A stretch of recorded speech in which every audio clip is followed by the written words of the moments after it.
Tashidelek, and welcome to the first session of the Political Science chapter, Power Sharing. So these are the topic that we are going to discuss in this chapter. These are meaning of power sharing, and then we will discuss our interesting story of Belgium and Sri Lanka. From this story, we will draw out the importance of power sharing, and then we will end the chapter with the types of power sharing. So basically, it is a very short chapter which can be completed within 2 or 3 sessions. So let's unfold this journey. Okay, now let's start with the meaning of power sharing. So power sharing. Power sharing means it is a sharing of power. And power sharing can take place between people, and it can take place between different groups, as well as it can take place between different institutions. And power sharing can take place within the government also, between the government also. So power sharing is nothing, just a sharing of power. Now let's discuss the interesting story of Belgium. Okay, as you can see, Belgium is a country which is located in the western part of the Europe, and this country share boundary with Netherlands, Germany, Luxembourg, and France. In terms of population, Belgium has 1 crore of population. If we compare with the one small state in India, that is Haryana, Haryana have more population than Belgium. Haryana have 2 crores of population. Now you can see that how small Belgium is. Even though Belgium is very small in terms of area and in terms of population, but there are different peoples living there. I mean, different ethnic groups live there. So ethnic group means division of group on the basis of same culture and same tradition. So the different ethnic group living in the Belgiums are based on the language. So these are Dutch speaking, French speaking, and German speaking. So Dutch speaking consists of 59% of population of Belgium, and they live in the Flemish region. So Flemish or Flanders. So this is the area where the Dutch speaking population live. And then we have 40% of population speaking French. They live in Wallonia region. So this one is the lower one is the Wallonia region where the French speaking population live. And then we have remaining 1% speaking German. Now you can see that majority of the population in Belgium, they speak Dutch, and the minority are French speaking and German speaking. Whereas this situation is totally opposite in the Brazil. So Brazil is the capital city of Belgium. India capital city is Delhi, just like Belgium capital city is Brazil, right?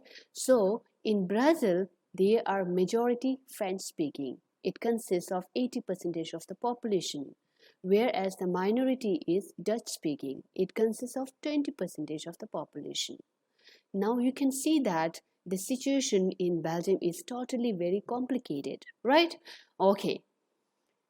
Now what's happening here in this story is that the minority French-speaking communities in Belgium are very rich and they are very powerful, and they own majority of the property there, and this was hated by the majority Dutch-speaking community because majority Dutch-speaking community got benefits of the development and education much later than the French-speaking community. Because of that, the Dutch-speaking community get jealous of minority French-speaking community. Even though they are minority, but they are more powerful and they are more richer. So because of that, there was lots of tension happened between these two communities. And especially this tension intensified or become very extreme in 1950s and 1960s. Especially this tension was very acute or very severe in the city area, because in the city area, the Dutch speaking are minority, but they are majority in the country, right? Okay, so now here comes the role of the government. How the Belgian government deal with this conflict between the French-speaking community and the, which one? That is Dutch-speaking community, right? Okay. Belgian government was very thoughtful about this. Belgian government has adopted a technique which has helped both the Dutch-speaking and French-speaking community to live together. So Belgium government tried to accommodate, tried to bring together these two communities and try to reduce the conflict between these two communities. So this is called Belgian model. So the government of Belgium accept that there will be a regional differences and there will be a cultural diversity in the country. It is totally impossible to see a one country in which all the people speak a one same language or they follow a one religion or they follow a one culture, right? So it is totally very impossible, right? So the government of Belgium believed that regional differences and cultural diversity exist in every country. So they accepted that, and with this, between 1970 and 1993, the government of Belgium, they amended. Amended means they changed their constitution. Constitution means it is the rules and regulation of the country. So they amended constitution 4 times to make sure that or to adjust everyone, that is French speaking, German speaking and Dutch speaking, to live together happily in this country. So the changes made in the constitution are, so what are the changes that was adopted in the constitution? These are: number 1, the constitution stated that number of ministers from the Dutch speaking community and the French speaking communities were made equal in central government. Central government now lola tanganzugi MP tante lirwa ta dinang lo khachire khunzugi Dutch speaking community ni minga minister damgi yuna thara na shi French speaking ni minga damya start chir, and ta dishidu wala this will make a feeling that both are given equally respect, right? Niga la thong chiba chigyan tera, niga la equality chera, odin de chir thangbudi dishidu wala niga la ani ta diyo mare hurt feeling in the chayo mare. Okay, then second one is they have set up a separate government for the Brazil. So Brazil is the capital city of Belgium, right? So Brazil, they have set up a separate government. In that government also, minister from the Dutch speaking and minister from the French speakings were made equal, right? Okay, then third measure is many power of the central government were given to the state government of the 2 regions of the country. So Belgium has a 2 region, right? That is Wallonia region and the Flemish region, right? All these 2 region have their own state government. So the central government started sharing power with these 2 state government. Okay, now fourth one is that they formed a new government called community government. This community government is elected by their own people belonging to one language community. Okay, I'll give you an example. French community people, they elect the member of their own community government. And Dutch-speaking community, they will elect their own community government. So each language-speaking community have their own community government. And this community government has the power regarding cultural, educational and language related issue of their own community. Socio community ani language kala kangi yuna, education kala kangi yuna, culture kala kangi yuna, di kala ani thachu chegi kondola power yur. Okay. These arrangements work so well so far. So these arrangements adopted by the Belgian government worked very effectively because in these measures equal importance were given to all the communities in the Belgium, right? There was not any discrimination between them. Because of that, the Dutch speaking and the French speaking community adopted these changes. Changes they adopt accept. Okay, because of that, it helped to avoid the civic strife. Civic strife means the problem or the conflict within the society. So these measures helped to avoid the civic strife between the 2 major communities.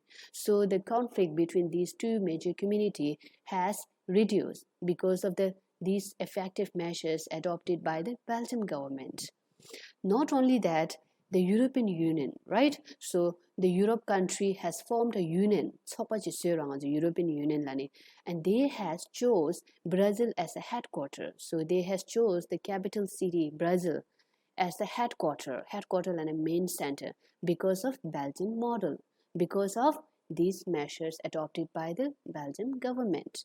Now, all the countries in the world, they look upon Belgium because of this effective arrangement in which the Belgian government tried to accommodate both the community in a very peaceful way or in a very understanding way. So this is for the story of Belgium. Okay, the second story that we are going to discuss now is about Sri Lanka. So Sri Lanka was previously called as a Ceylon. Later, the name Sri Lanka was introduced.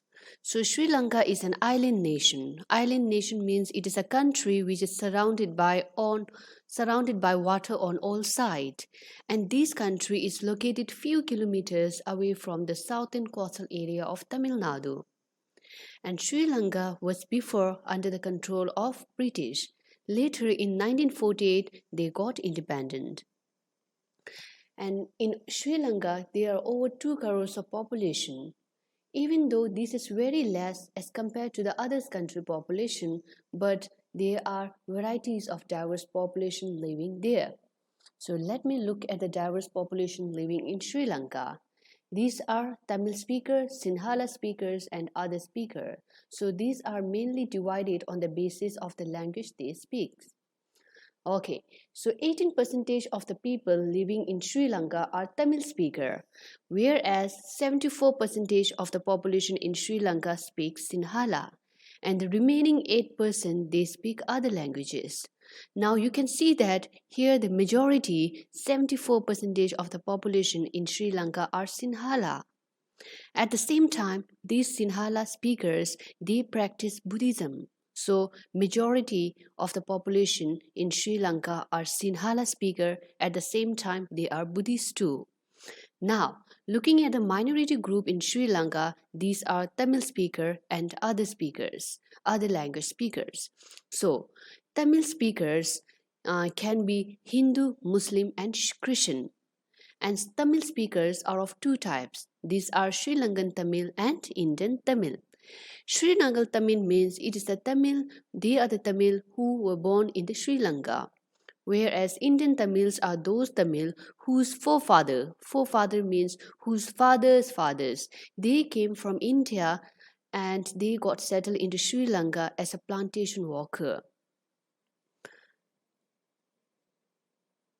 Okay, now you can see that here in this case in Sri Lanka, majority is Buddhist and Sinhala speaker and minorities are Tamil speaker and other language speaker. At the same time, minority religion in Sri Lanka are Hindu, Muslim and Christian. Now, okay, so Sri Lankan Tamil, they live in the northeastern part of the Sri Lanka, whereas the Sinhala live in the southern part of the Sri Lanka. So you can see that even they live in the different region, right? Okay, now the problem here in Sri Lanka is that the leader of the Sinhala community, right? Sinhala community leader always try to dominate over the minority. Even though in modern democracy, the government always try to look after the minority, right? But in the case of Sri Lanka, the Sinhala community always try to dominate over the Tamilan just because they are the minority population in Sri Lanka. Not only the leader of Sinhala community, even the government is not supporting that minority. Even the government is trying to adopt a majoritarian measures. Majoritarian means it is a policy in which they try to rule by the majority. So the government, the elected government in Sri Lanka, also they try to rule by the Sinhala peoples. So the measures which are adopted by the government are in order to make sure that the majority rules. These include, in 1956, an act was passed. Act means a law was passed to recognize Sinhala as the only official language. In 1956, a law was passed in which they recognized that the Sinhala will be the only official language, even though there are different languages spoken in Sri Lanka. Through this way, the government has supported the Sinhala language because these are spoken by the majority of the population, but they disregard the other languages spoken by the other population in the Sri Lanka.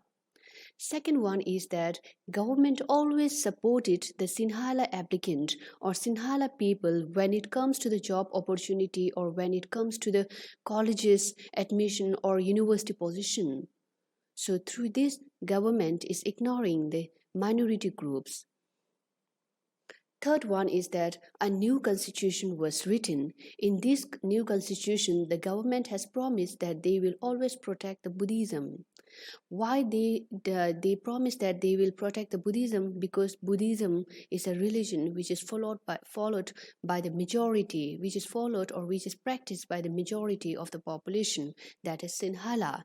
And they did not promise that they will also protect and also foster the other religions which are practiced in Sri Lanka. So through this way, government is discriminating the people on the basis of the religion. And then all these government measures, right? So government is carrying a large number of methods to make sure that the majority rules in Sri Lanka, right? So all these measures coming one after another, these started a feeling of alienation among the Tamilan, right? So the Tamilan started feeling that they are being ignored, their language are being ignored, not only that, even their religions are being ignored, not only that, they are being discriminated while getting job and while getting admissions in the colleges and the university, right? So not only that, even the political parties does not care about the Tamil language and the culture. Now you can see that the Tamilan in Sri Lanka were totally ignored. They were totally ignored by the Sinhala leaders and even the government and even the political leaders. So there were no one to support them. So Tamilan felt that the government or the constitution denied them equal right. So they feel that the government in Sri Lanka did not give them equal right. Not only that, they were discriminated also in getting jobs and other opportunity. Because of that, the Tamilan felt very like they feel that they are being ignored, and at the same time these hurt the sentiments of the Tamilan. So because of that, the relation between the Tamil community and the Sinhala community, the relation got very worse over the time, because Tamilan feel that the government is always supporting the Sinhala community. Because of that, the feeling of hatred developed among the Tamilan towards the Sinhala community. So now, in order to voice their grievances or in order to voice their demand, the Tamilan has started their own party, and the name of the party is LTTE. LTTE stands for Liberation Tigers of Tamil Elam. So through this party is a platform for the Tamilan to raise their voice or to raise their demand. So through this political party, the Tamilan in Sri Lanka, they started demanding three demands, right? So these are: number one, they demanded that Tamil should be recognized as an official language, and second one is that they demanded that the northeastern part where the Sri Lankan Tamil live, they demanded that these areas should be given independence. Third one is that they demanded that they need an equal opportunity while getting job and education. So these are the three demands made by the Sri Lankan Tamil through the LTTE political party. So these demands were made, but the Sri Lankan government did not fulfill all these demands. Instead, they tried to repress all the political activities carried out by the LTTE. At the same time, even the Sri Lankan government declared LTTE as a terrorist group. So because of that, because of less understanding or because of less compromise from the government, because of this, the distrust between the two community, that is Sri Lanka community and Sinhala communities and Tamil community, it got very worse, and soon it turned into this conflict turned into a war. So it soon turned into a civil war. So civil war is a war which took place in the country between different groups in the country. So this civil war take place between the Sinhala community and the Tamil community. So because of this civil war in Sri Lanka, thousands of people got killed, and these thousands of people include people from the Sinhala community as well as from the Tamilan community. Not only that, a large number of peoples were forced to leave the country. So a large number of people started leaving the Sri Lanka and they started taking refuge in the India. So, because of this civil war, a large number of people lost their livelihood. Because of all this, civil war has caused a great destruction in terms of social, cultural, and economic life of the country. Before that, the Sri Lanka used to be a country where there is a prosperity, where the other country used to look upon them. Now, because of the civil war, the country was totally destroyed in terms of social, cultural, and economic. So this is about the story of the Sri Lanka. Now, for the homework, what you are going to do is read newspaper for 1 week. In case if you don't have access to newspaper, then what you can do, just you can listen to the news from the TV and then make a clipping of news related to the ongoing conflict or war. And then you are going to classify this conflict by the location and causes of the conflict and how many of them are related to power sharing. And third one is which of this conflict can be resolved by the power sharing arrangement. So this will be your homework and I'll see you in the next class.